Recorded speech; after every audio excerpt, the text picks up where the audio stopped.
briefly, can you explain, though, the sort of dramatic arc of 2016? What was the impeachment process of Dilma? Because Dilma has said explicitly that this is a two-step, that the right wing had lost 4 elections in a row to PT, first under Lula, then under her. And they decided, we're going to get rid of her. We're going to implement an austerity regime, which obviously the United States will be happy with. And then the next step is making sure Lula can't run again, because, again, he's the most popular politician in the country. So we've actually, I think, explained Lula pretty well in the current situation, but what was the situation with Dilma? Because that in some ways is even, I mean, it would be like, I don't know, impeaching Obama for an accounting error or something. I mean, maybe explain that. Yeah. Well, basically, when Dilma won the re-election in 2014, there was a massive narrative shift in the northern media trying to portray Brazil as like a losing country. Right. And so after she won the election in 2014, this same Operation Car Wash team began to sabotage the economy. They froze all of the operations. They paralyzed operations of the 5 biggest construction companies in Brazil, causing 500,000 immediate job layoffs in 2015. And there's an article that ran in BBC down here that said that these maneuvers caused 2.7% of the 3.4% drop in GDP in 2015. So the economy was destabilized. Then the media started reporting all of these allegations that Dilma was involved in corruption with the Petrobras state petroleum company. I mean, I even saw John Oliver, talking about it, not knowing what he's talking about. So there was no evidence whatsoever that she was connected to any kind of corruption in Petrobras. None.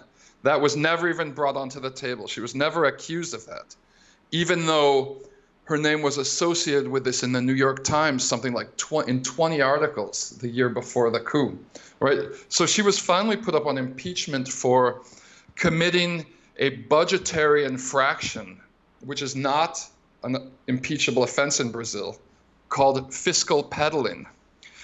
This is an infraction that's commonly used by all the mayors and the governors that just involves shifting values around in different ministries of your government to appear that one department isn't in the red or in the black, right. And it's often done before elections and whatever. The key point here, though, is that she was exonerated from these charges after the impeachment happened. And the week after the impeachment, the Senate legalized fiscal peddling. It's not even a crime anymore. Right. And then evidence came out that Eduardo Cunha and Temer were paying congressmen to vote in favor of the impeachment. Right. And so I find it ironic that newspapers like The Guardian and New York Times and Washington Post still, when they refer to this process, say the impeachment of Dilma Rousseff, which some people refer to as a coup. Because if she was thrown out of office for something that's not legal justification for impeachment, then it was a coup. I mean, it was illegal. The process was illegal. And if you look at the havoc that her successors have wreaked on Brazilian society, where Brazil's returning to the UN's World Hunger Map, extreme poverty has doubled in the last 2 years, crimes going through the roof, unemployment's going through the roof. You see, it was brutal. The effects of it, it's not that some people in Brazil are calling this a coup. It's unanimous on the left that this was a coup. Some people are calling it a form of warfare. This is a kind of low-intensity war against Brazil. Yeah. No, that's certainly how I view it. Is there more momentum now? I mean, there was a whole other drama, which maybe we'll get into in another conversation, which, also underlined just the farcical nature of this. I mean, the deadly serious and horrifying nature of this, but the farcical nature of one lower level judge, one judge ordering Lula to be released, Judge Moro refusing to comply with the order, thousands of people, hundreds of thousands of people flooding on the streets expecting Lula's release, that being overturned. one part of me, and I'll just set the table for this last question, is very, I mean, legally it seems incredibly a pessimistic situation because obviously the courts are, highly complicit in this process, and they've obviously, the jailing and silencing of Lula speaks for itself, and it's, and their role in this process. On the other hand, it seems, the left is converging. Lula is still the most important and leading presidential candidate, and maybe there's a chance here. I mean, what's your kind of read on the situation heading into October?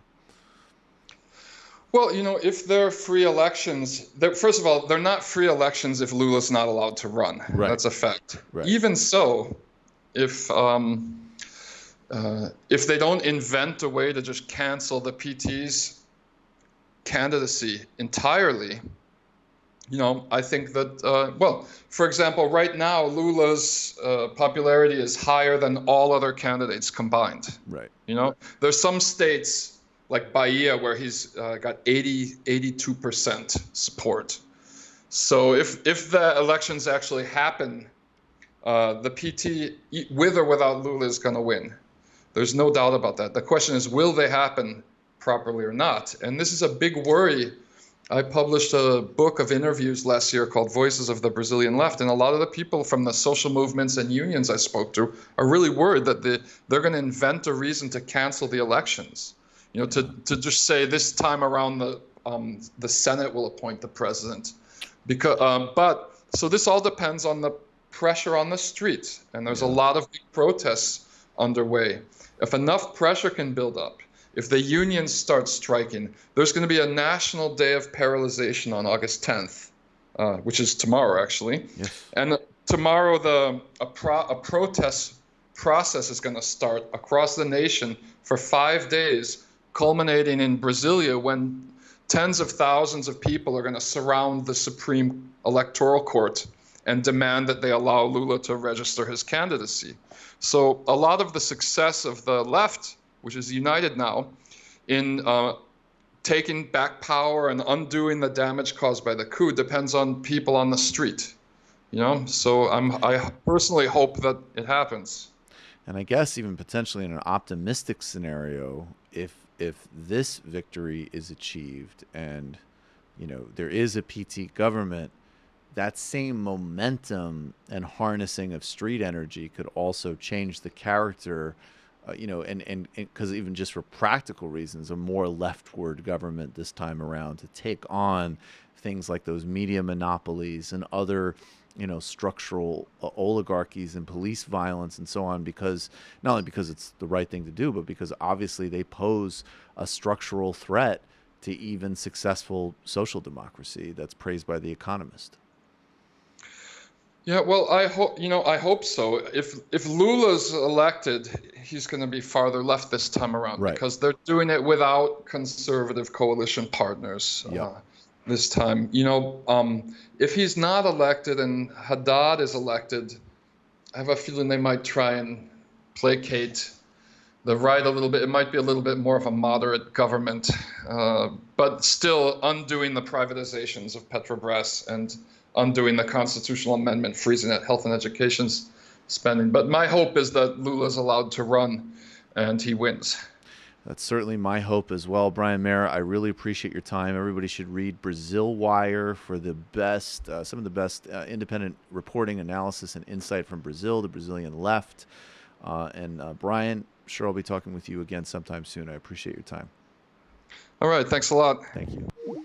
All right, folks. I think the parallels there are actually very clear with the United States in a lot of ways.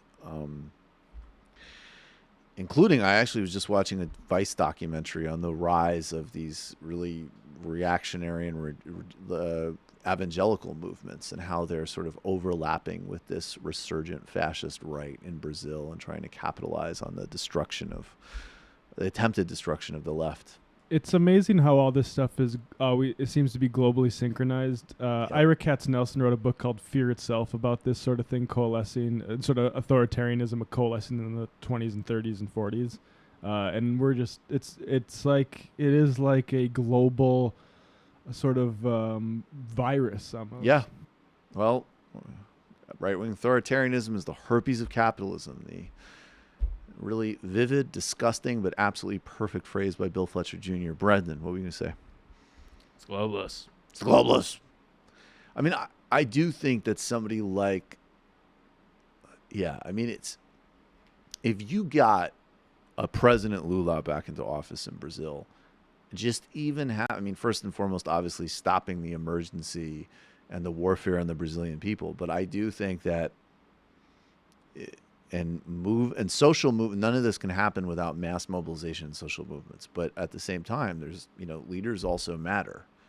And if you think about a world where it's an uphill struggle, but you have, wait a second, maybe in a couple of years, instead of a Bolsonaro, who's a fascist, being president of Brazil, or some horrible technocrat mediocrity, Lula is back in office. And then Corbyn's in office. Sanders is in office. And AMLO's in office. I mean, not to idolize these people, or not to say there aren't conditions that need to support them in doing the right thing, but that's a much more formidable, much more positive. I mean, if you can't see the massive difference there, I don't know what to tell you. And I think part of the reason is the right sees a massive difference there, and that's why they're doing all this thing.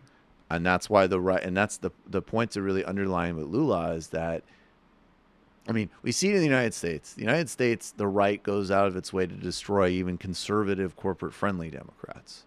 In Brazil, you had a president who, partially because of very favorable global conditions, literally that would be the equivalent of and obviously Brazil starts with way more poverty, way more complexity and so on. But that was Scandinavia and Brazil to the extent it could happen. He produced a successful social democracy that in no way, in fact, the traditional elites got richer and they're still doing this, which says a lot about the need, not just morally, but practically, to reclaim structural power, because they won't even allow that. And that, in some ways, is why I am not, I'm not into the minutia of this stuff, but one of the reasons I'm not just a social democrat, and I'm much more serious about putting much larger amounts of the economy and democratizing them, putting them under government control, is because I see that even a situation like that was in fact a pure win-win, they're still not happy with. Yeah. I'll speak for Jamie here. I think there is an inevitable psychopathy or sociopathy of capitalism. Yes. Yeah. She's totally right about that.